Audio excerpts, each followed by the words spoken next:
Boa tarde, gente, tudo bem com vocês? Vamos a mais uma aula de literatura hoje. Como vocês podem observar aqui no quadro, nós vamos tratar do assunto relacionado às funções da linguagem, que faz parte dos conteúdos iniciais da literatura. Lembre-se, na nossa última aula, nós comentamos a respeito dos elementos da comunicação. A comunicação nada mais é do que a conversa, o diálogo que a gente faz no dia a dia, e ela apresenta os elementos da comunicação. Elementos esses que aparecem aqui para vocês. O emissor, o receptor, o canal, o código, mensagem, contexto. Vale ressaltar que, num processo de comunicação, o emissor e o receptor são as peças fundamentais nesse processo.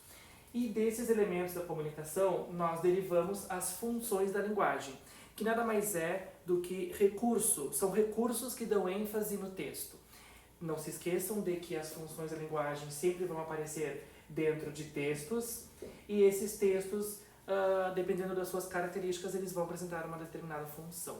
E aí, só para comentar com vocês, são recursos de ênfase que, segundo a intenção do produtor da mensagem, cada qual abordando um diferente elemento da comunicação, que no caso é aqui, ó, parte de um elemento derivando uma função. Esses recursos, eles fazem parte do texto, seja ele literário ou não literário. E aqui aparecem o nome das 6 funções. A função emotiva, só uma característica importante para vocês, os verbos que aparecem nesse texto, se esses verbos estiverem na primeira pessoa do singular, indica que o texto pertence a uma função emotiva, ou seja, o autor vai estar expressando as suas emoções.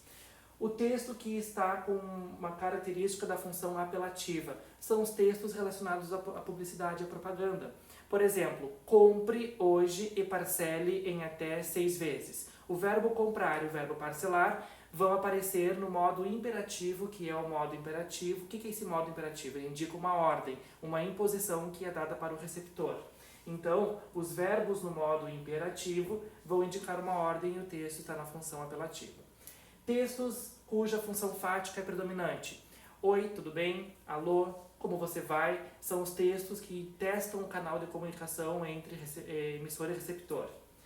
Textos da função metalinguística são os dicionários. Quando vocês vão fazer uma pesquisa no dicionário para saber o significado de uma palavra, isso já é um exercício de metalinguagem, a função metalinguística.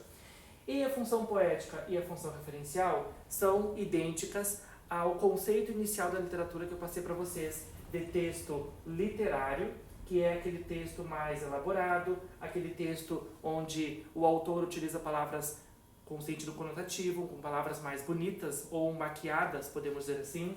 E o texto da função referencial é aquele texto não literário, ou seja, o texto em que apenas é passada uma informação para o leitor, uma informação que é dada para alguém de modo objetivo, enquanto que na função poética, texto literário, é de modo subjetivo. Ok, gente? Então aqui está um resumo, né, da parte de funções da linguagem para vocês. Até a próxima aula.